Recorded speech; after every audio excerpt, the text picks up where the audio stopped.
What if I told you that in the Middle Ages, a bride's cries on her wedding night weren't from joy, but from dread?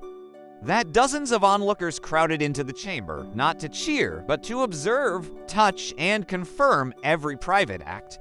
Welcome to the grim truth of medieval matrimony, where the wedding night never truly belonged to the couple. Forget the fairy tale images you carry of chivalric romance. These weren't love stories. They were ordeals, where young women were stripped bare before groups, inspected like cattle, and forced to prove their chastity through blood. From marriage beds smeared with animal fat to priests placing their hands on naked flesh in God's name, these customs shaped the aristocracy of Europe for generations. And the most disturbing practice, before any new bride could rest on her marriage bed, that bed had to undergo a ritual that would horrify any modern couple. It was an intrusion that turned a couple's most private space into a sacred stage. Hours before the ceremony, clerics would arrive armed with incense, oils, and holy water. They dismantled the bed piece by piece. The mattress was sprinkled with holy water while fertility prayers echoed in Latin. The sheets weren't only blessed, they were coated with oils designed to spark fertility. These mixtures were made from animal fat combined with crushed herbs such as mandrake, plants believed to heighten conception. The stench was overpowering, a foul blend of spoiled grease and sharp herbs that lingered on the fabric for weeks. And then came the strangest part. In some areas, the priest himself would lie across the bed still clothed to purify it with his presence. He would roll from side to side, pressing his body into the mattress as he recited sacred verses. Imagine the horror, a bride knowing that before she ever touched those linens, a stranger had staged this grotesque ritual in her place. The pillows were stuffed with pungent herbs nothing like sweet lavender, but sharp plants such as rue and pennyroyal. Crosses were carved into the headboard, sometimes mixed with the couple's own blood, drawn earlier by the priest. Small satchels of consecrated salt were fastened to the bed's corners, intended to repel spirits believed to block fertility. By the time the ritual was over, what should have been a place of affection had turned into a shrine to social obligation, stinking of oils and herbs, heavy with the pressure of communal scrutiny. The message was unmistakable. This bed did not belong to the husband and wife. It belonged to God, the clergy, and the community's demand for heirs.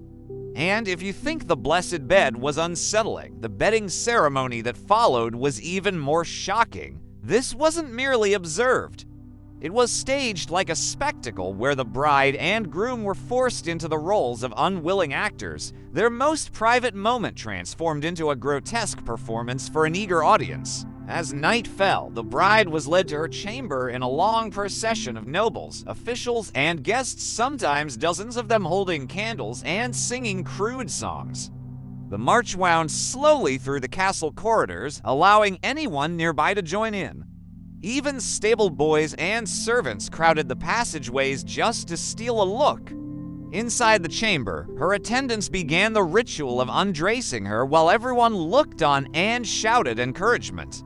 Layer by layer, her gown, her underclothes, her ornaments all were removed in full sight of strangers. The women made mocking remarks about her body, her complexion, her figure, even her supposed fitness for bearing children.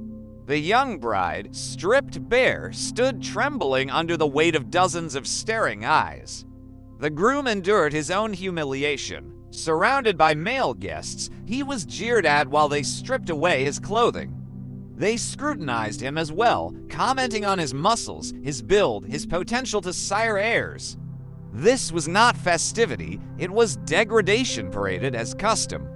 When both had been forced naked and placed into bed, the spectacle intensified. Guests hurled rice, coins, and nuts onto the couple while shouting lewd jokes about the night ahead. The oldest married woman present was tasked with transferring her fertility by laying hands on the bride, pressing her palms over the girl's belly and chest while chanting prayers. At times, the priest himself would join in, laying his hands upon their exposed bodies, pressing firmly against their most intimate parts as he spoke blessings for fertility. The onlookers roared with laughter and cheers, treating it as the peak of the performance. But the most harrowing part was still to come: verification. Among noble households, witnesses demanded proof that the marriage was truly consummated. The groom's body was examined to ensure he was capable, groped and touched in front of everyone as the crowd jeered. If he failed to respond, the union could be annulled on the spot. For the bride, the ordeal was even worse. Her body was inspected for signs of chastity while the entire room looked on, offering comments and crude jokes. Older women were tasked with inspecting the bride's most private parts, announcing their results aloud for everyone present. If anything seemed questionable, the marriage could be annulled, instantly leaving the young woman humiliated in front of an entire hall. They pressed their ears against the door, straining to hear noises that confirmed the act was underway. Some witnesses even hid behind curtains within the chamber, waiting to catch the sound of the bride's cries as proof that the union had been completed. The couple themselves were powerless, unable to speak, object, or even look at one another. Medieval custom demanded tangible proof that the bride's virginity was lost. Blood was the only evidence that society recognized, and they would go to grotesque extremes to secure it. The groom's mother and other relatives entered the room to scrutinize the bedding, holding up the linen for all to see, pointing out each crimson stain and debating its size and shade as though they were evaluating fine cloth. But it didn't end at inspection. The soiled sheets were dangled from the bedroom window for the entire village to witness, displayed like a grotesque banner of victory. Crowds gathered below, pointing, laughing, and cheering when they spotted the marks. Families even cut away pieces of the stained fabric, handing them out as twisted mementos of the bride's suffering. Some stitched these scraps into banners, while others stored them as sacred relics. In noble households, the sheets were carefully boxed and placed among other family heirlooms. No blood, however, spelled catastrophe. The bride could be branded a fraud, dragged before the assembly, and forced into a humiliating confession. Her family's honor would be destroyed, her marriage voided, and she herself condemned as worthless in the eyes of society. Mothers handed their daughters tiny vials of chicken blood hidden in jewelry, ready to be smeared when needed. Women were punished for lacking a sign their bodies might not naturally produce. They were preserved as legal documents, filed away in family records as undeniable proof of a bride's supposed purity. A woman's most agonizing memory became nothing more than paperwork. The so-called fertility blessing carried the humiliation into the days that followed. Priests didn't stop at prayers, they physically handled the couple's naked bodies in the name of God, cloaking abuse beneath divine authority. 3 days after the wedding, at dawn, a priest would arrive accompanied by altar boys bearing candles, incense, holy water, and oils. The chamber filled with heavy smoke, casting an almost supernatural air that masked the violation as something sacred. The priest pressed his hands hard into the bride's stomach as he chanted, claiming to open her womb. His palms roamed her chest, her thighs, while speaking of heavenly fertility. She was compelled to endure, told it was God's will. And the groom, he too was subjected to degrading rituals of his own. The priest would anoint the groom with sacred oils, lingering deliberately on his most private areas while reciting prayers for divine potency. In some regions, the ritual went further. His physical response was measured to prove he was capable of producing heirs. Yet, the most unsettling moment came with the so-called conception blessing. The priest ordered the couple to begin intimacy while he remained in the chamber, chanting over them and applying oils as the act unfolded. He positioned himself at the foot of the bed, scrutinizing their movements. The church taught that children conceived beneath a priest's watchful presence would be divinely favored. This humiliation was not a one-time ordeal. In many marriages, it repeated month after month during the first year. Each visit forced the couple to strip down, endure the same violation, and surrender what little privacy they had left. For countless women, their marriage bed became a place of dread, not love. And still, none of this compares to the most grotesque custom of all. Within the highest noble circles, consummation wasn't simply observed, it was orchestrated, directed, and regulated in real time by officials assigned to the task. Enter the bedchamber witnesses. These weren't eavesdroppers in the hallway.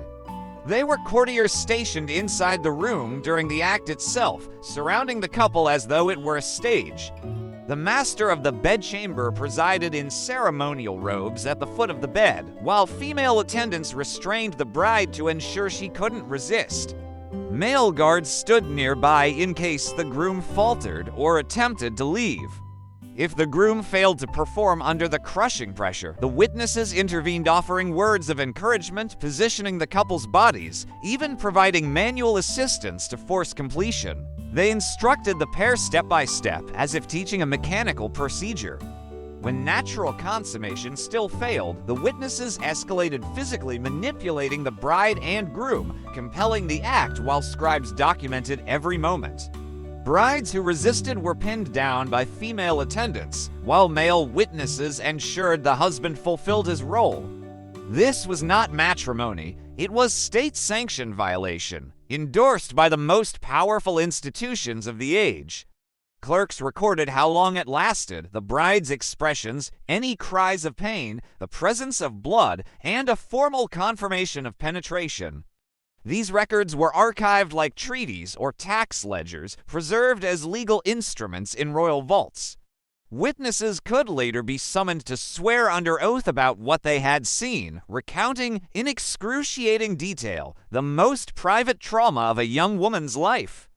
Medieval marriage didn't create bonds, it manufactured victims. Many of these practices endured for generations, passed along as sacred custom, until the very notion of privacy in the marriage bed was little more than a forgotten dream.